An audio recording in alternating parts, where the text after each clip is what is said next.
کرتے ہیں کہ اگر کسی گھر میں کسی کا انتقال ہو جائے، لوگ میت کو چوم رہے ہوتے ہیں، تو ہمارے یہاں ماشاءاللہ سے اس پہ بھی فتویٰ آ جاتا ہے کہ یہ شرک ہے، یہ بدعت ہے، اور کسی مرنے والے کو چومنا نہیں چاہیے، اور یہ گناہ ہے، اس طرح کی چیزیں آتی ہیں بہت ساری سامنے۔ لوگ اکثر سوال کرتے ہیں کہ کیا اس طرح سے یہ گناہ ہے، غلط ہے؟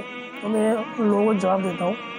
ترمذی اور ابن ماجہ میں ایک روایت ہے، حدیث مبارک، حضرت سیدنا صدیق اکبر رضی اللہ عنہ بلا فصل خلیفہ، جب آقا علیہ السلام کا انتقال ہوا، آپ کی وفات ہوئی، آپ نے دنیا سے پردہ فرمایا، تو حضرت سیدنا صدیق اکبر رضی اللہ تعالیٰ عنہ نبی کریم صلی اللہ علیہ وسلم کا بوسہ لے رہے تھے، آپ کا بوسہ لیا جاتا ہے۔ حضرت سیدنا صدیق اکبر رضی اللہ عنہ نے آپ نبی کریم صلی اللہ علیہ وسلم کا بوسہ لیا۔ یہ اس وقت کی بات ہے جب نبی کریم صلی اللہ علیہ وسلم وفات پا چکے تھے، آپ وفات یافتہ ہو چکے تھے، اس دنیا سے پردہ فرما چکے تھے۔ تو بھائی اگر شرک ہوتا، بدعت ہوتی، تو پھر حضرت سیدنا صدیق اکبر کیوں چومتے؟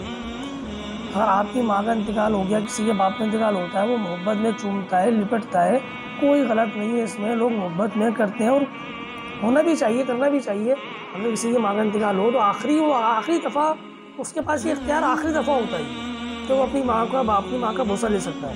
بوسہ لینا چاہیے، پیشانی کا بھی لینا چاہیے، پاؤں کا بھی لینا چاہیے، ہاتھوں کا بھی لینا چاہیے۔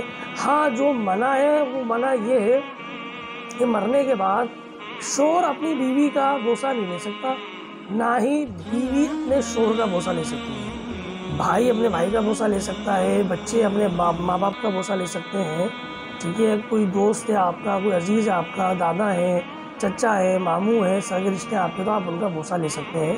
اس میں کوئی برائی نہیں ہے، اس میں کوئی بدعت نہیں ہے، اس میں کوئی شرک نہیں ہے۔ وما علینا الا البلاغ۔